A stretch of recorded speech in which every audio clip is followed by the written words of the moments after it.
तुम्ही जसं म्हणाल तसं वागेल. माझी चूक झाली बाबा.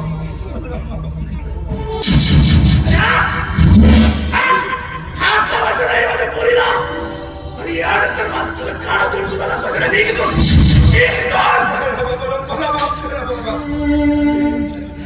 अरे काय कमी केली रे तुझ्यासाठी माझी पोरगी. अरे तुझ्या उज्ज्वल भविष्यासाठी या समाजाचा विचार न करता ती डान्स बार मध्ये नाचली.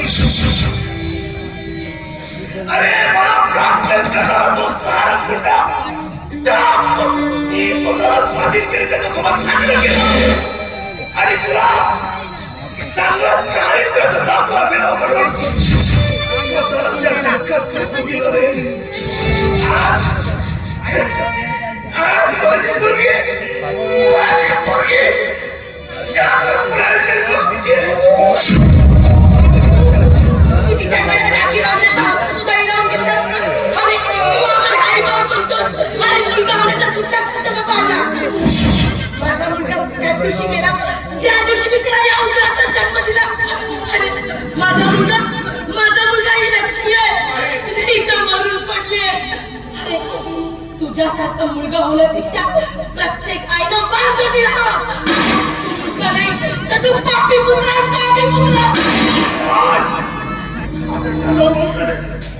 की आमच्या चितीला तो नाही तर माझी पोरगी अगदी देईल म्हणून आज या दुर्दैवाच्या पित्याला आपल्या पोरीच्या चितीला अग्नी द्यायची वेळ यावी. असे दुर्भाग्य आम्ही आहोत रे. असे